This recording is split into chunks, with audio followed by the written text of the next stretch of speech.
চলে আসলাম আজকে একটা নতুন চটপটা পাস্তা রেসিপি নিয়ে।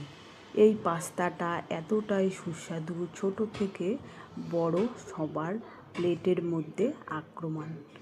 প্যানে তেল গরম হলে গোটা জিরা, পেঁয়াজ কুচি, লঙ্কা কুচি লাল লাল করে ভেজে নিব। তারপর টমেটো কুচি দিব। টমেটো ভাজা হয়ে গেলে সামান্য পানি দিব। তারপর জিরে গুঁড়ো, ধনে গুঁড়ো, হলুদ গুঁড়ো, লঙ্কা গুঁড়ো, লবণ দিয়ে মশলাটা কষে নেব।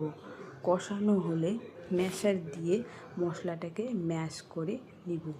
পাস্তাটা আমি আগে থেকে সিদ্ধ করে নিয়েছি।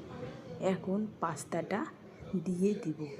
তারপর শেজওয়ান চাটনি, টমেটো কেচাপ দিয়ে হালকা করে নেড়ে চেড়ে উপর থেকে লবণ ছড়িয়ে গরম গরম পরিবেশন করুন টমেটো সস পাস্তা।